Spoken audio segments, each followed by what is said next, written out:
నమస్తే, welcome to people media. So ఇక్కడ మనం నిహ్మద్ నగర్ డివిజన్ ఎస్పీఆర్ హిల్స్లో రావడం జరిగింది.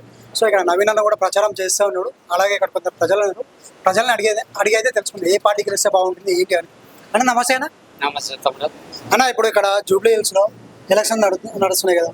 సో ఇక్కడ ఏ పార్టీ గెలిస్తే బాగుంటుంది, ఏ అభ్యర్థి అయితే బాగుంటుంది? సపోజ్ ఫస్ట్ కాంగ్రెస్ గెలుస్తుంది ఇప్పుడు ఫస్ట్ టైం. నవీన్ అనే తమ్ముడు ఉన్నాడు, అనే కాదు తమ్ముడే పాపం. పాపం నాయన కానీ నవీన్ యాదవ్ కానీ ఏదానికని సరే గుళ్ళో పూజందంటే వస్తారు, ఏదానికి వస్తారు పాపం, ఇద్దరు బాగా వస్తారు. ఈ సభలు బిఆర్ఎస్ ఉంది, మోసం చేసింది మమ్మల్ని పేదవాళ్ళని. మేము డబ్బులు పెట్టేస్తాం, ఖర్చు పెట్టేస్తాం అని చెప్పి ఏం పీకింది లేదు.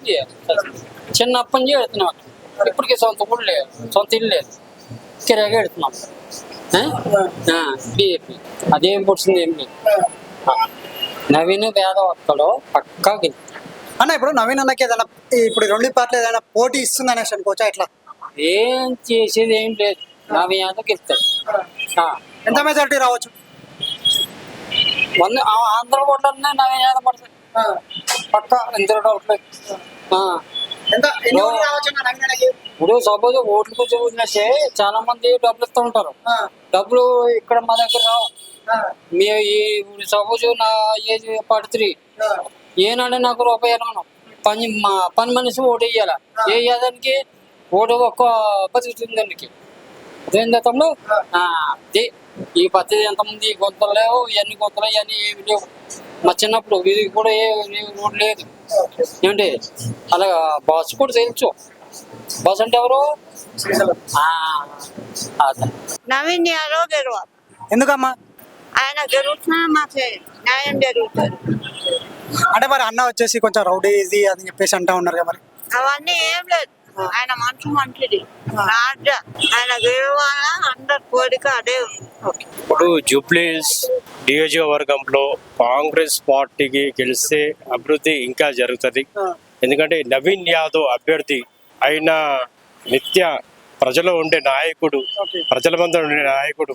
ఇప్పుడు చూస్తుంటే ఇక్కడ ఈ ప్రాంత ప్రజలు కూడా ఆయనకు బ్రహ్మరథం పడుతున్నారు, సాదరంగా ఆహ్వానిస్తున్నారు, శాలతో సత్కరిస్తున్నారు. అన్న మేము మీ వెంటనే ఉంటాము అనేసి కూడా వాళ్ళు అందరు కూడా అమ్మిగడ జరిగి మేము ఓట్లు వేస్తామనేసి వాళ్ళు కూడా పెద్ద ఎత్తున కూడా ప్రజలు తరలి వచ్చేసి ఆయనను కలుస్తున్నారు. కూడా ఇంట్లోకి కూడా బయటికి వెళ్ళేసి కూడా పైన బిల్డింగ్ల మీదకి కూడా కింది దిగి వచ్చి కూడా ఆయన కలిసి అన్న మేము ఉంటాం, మేము వెంట ఉంటాం, మీకు సాధారణంగా ఓట్లు వేస్తాం అనేసి కూడా స్వచ్ఛందంగా వాళ్ళే చెప్తున్నారు.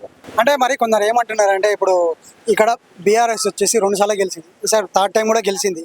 బట్ ఆయన చనిపోవడం వల్ల ఉప ఎన్నికలు పడ్డాయి కదా. మరి 2 సార్లు 3 సార్లు గెలిచిన బీఆర్ఎస్ మళ్ళీ ఇక్కడ కాంగ్రెస్ వస్తుందా అని చెప్పేసి కూడా కొందరు మాట్లాడుతూ ఉన్నారు. దానికి ఒకటే చెప్తున్నా అండి, గత 10 సంవత్సరాల నుంచి 11 సంవత్సరాల నుంచి ఇక్కడ అభివృద్ధి కుంటుపడింది. బీఆర్ఎస్ గవర్నమెంట్ ఉన్నాం కదా, తర్వాత బీఆర్ఎస్ గవర్నమెంట్ ఉన్నాక అభివృద్ధి మొత్తం ఏం జరిగింది అంటే చూడండి, మీరు చూస్తున్నారు. ఏ గలీలో మీ మీడియా మీ మిత్రులు కూడా వెళ్తున్నారు, ఏ గలీలో చూడండి డ్రైనేజీ వ్యవస్థ కానీ, రోడ్లు కానీ, స్ట్రీట్ లైట్ కానీ అక్కడ గత ప్రభుత్వం వారు చేయక మూలంగా ఇక్కడ అభివృద్ధి కుంటుపడింది. అయితే ఆయన సొంత నిధులతో కూడా కొన్ని వినూత్న కార్యక్రమాలు నవీన్ యాదవ్ శ్రీకారం చుట్టినారు. అది ప్రజల మధ్యన కూడా బాగా వెళ్ళింది. మొన్ననే రీసెంట్గా సామూహిక శ్రీమంతాలు చేసినారు.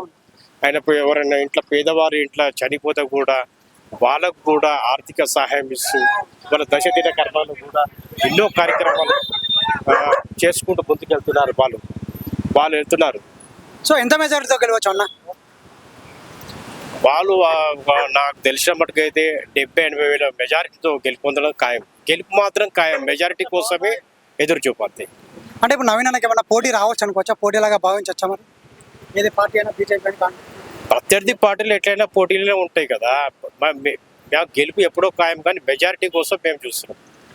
సో 70-80 మెజారిటీ రావచ్చు. ఖచ్చితంగా గెలిపొందుతున్నాడు నవీన్ యాదవ్. జూబ్లీస్ పైన కాంగ్రెస్ జెండా ఎగరేస్తున్నాడు. ఇంకోటి కూడా మా ముఖ్యమంత్రి రేవంత్ రెడ్డి గారు కూడా ప్రవేశపెట్టిన సంక్షేమ పథకాలు కూడా రేషన్ కార్డులు 10 సంవత్సరాలు ఇవ్వలేదు. ఈ రేషన్ కార్డులు కూడా ఈ మధ్యనే ఇచ్చేసారు. అందరూ కూడా సన్నబియ్యం తీసుకుంటున్నారు. ప్రతి ఇంట్లో కూడా ప్రతి పేదవాడు ఆకలితో అలమటించకుండా రేవంత్ రెడ్డి గారు అందరు కూడా, కొంతమంది వివాహాలు జరిగినాయి, కొంతమంది పిల్లలు యాడ్ కాలేదు 10 సంవత్సరాల నుంచి. ఎంతో మంది ఇబ్బంది పడ్డారు 10 సంవత్సరాల నుంచి. అలాంటి వాళ్ళకు రేషన్ కార్డులు కూడా ఇవ్వడం జరిగింది. ఈ బై ఎలక్షన్లో ఇప్పుడు నవీన్ అన్నకు సీట్ ఇచ్చిర్రు. ఈ సీటు ప్రకారంగా మేము ఓటేస్తాం. నవీన్ అన్నకు ఒకసారి ఛాన్స్ ఇవ్వాలి, నవీన్ అన్నను ఖచ్చితంగా గెలిపియాలి. పేదలకు సాయం చేస్తాడు, పేదలను ఆదుకుంటాడు. అన్న ఎప్పుడైనా సరే జనాల మధ్యలో ఉంటారు కాబట్టి అన్నను గెలిపిద్దామనేసి అనుకుంటున్నారు. ఓకే, ఎప్పటికి వస్తుంటాడు ఆయన, ఎప్పటికి వస్తుంటాడు. 15 ఆగస్టు కానీ మా పెళ్ళిళ్ళకు కానీ అట్లా రకరకాలుగా ఎవరన్నా చనిపోయినా కానీ ఆయన వచ్చి ఓదార్స్తాడు, ఇంటికి బలం ఇస్తాడు, సహాయం చేస్తాడు. కానీ మరి నవీన్ అన్న గురించి కొంత తప్పుగా మాట్లాడుతున్నారు కదా, మరి వాళ్ళకి ఏం చెప్తారు మీరు? ఇక నవీన్ అన్న ఇప్పుడు బీసీ, ఇక్కడ బీసీ మాకు ఇప్పుడు మేము కూడా బీసీఏ, మేము ఒటరోళ్ళము.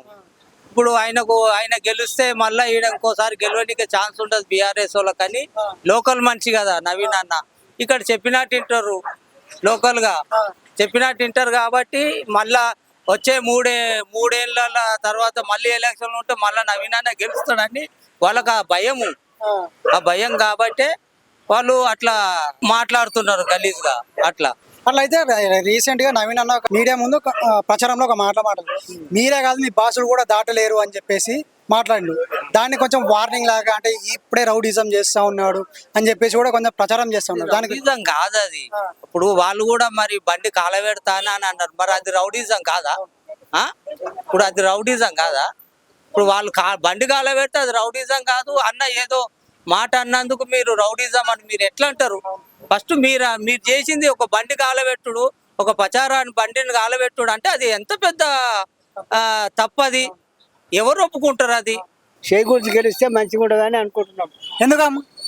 ఎందుకు మంచి పనులు చేస్తాడని చెప్పి మేము నమ్ముకున్నది మాకు అని మేము ఆయనకే వేస్తాం ఓటు. మరి ఇంతకుముందు మీకు ఏమైనా మంచి పనులు చేసిందా?